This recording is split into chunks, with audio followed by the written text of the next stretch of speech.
வீட்டில் நான் இப்போ வந்து நிறைய பேர் சொல்ல கேள்விப்பட்டிருக்கோம் சார். நான் இந்த வீட்டுக்கு போனதுக்கப்புறம் எனக்கு வந்து ஒரு சின்ன ஃபயர் ஆக்சிடெண்ட் ஆயிடுச்சு, விபத்து நடக்குது, வண்டியில் போகும்போது வந்து விழுந்துட்டேன், அடிப்படுது, அது மாதிரி வந்து நிறையா வந்து கேள்விப்பட்டிருப்போம்.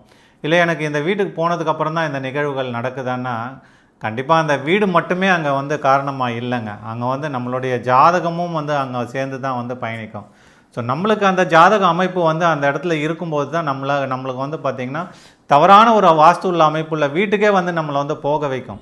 இதுக்கு முக்கிய காரணம் என்னன்னு பார்த்திங்கன்னா, வாஸ்துவில் தெற்கு திசை தாங்க. இந்த தெற்கு திசை வந்து பார்த்திங்கன்னா, யாருக்கு வந்து எந்த வீட்டில் தெற்கு திசை சரியான ஒரு அமைப்பு இல்லையோ, இப்போ அங்கெல்லாம் வந்து பாருங்கள், இப்போ வீடு கட்டும்போது வந்து சவுத் ஈஸ்ட்டில் வந்து உங்களுக்கு கிச்சனையும், சவுத் வெஸ்ட்டில் வந்து பெட்ரூமும் செட் பண்ணுறாங்க.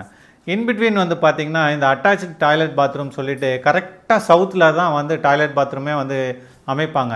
அது மாதிரி வீட்டிலலாம் வந்து நீங்கள் பாருங்கள், கண்டிப்பாக அந்த வீட்டில் வந்து ஒரு தீக்காயங்கள் சம்மந்தப்பட்டது, தீ சம்மந்தப்பட்டது, இல்லை ஆக்சிடென்ட் சம்மந்தப்பட்டது, ஏதாவது வண்டி ஓட்டும்போது வண்டி சம்மந்தப்பட்டதில் கண்டிப்பாக வந்து பிரச்சனைகள் இருக்குமானா கண்டிப்பாக பிரச்சனைகள் இருக்கும்.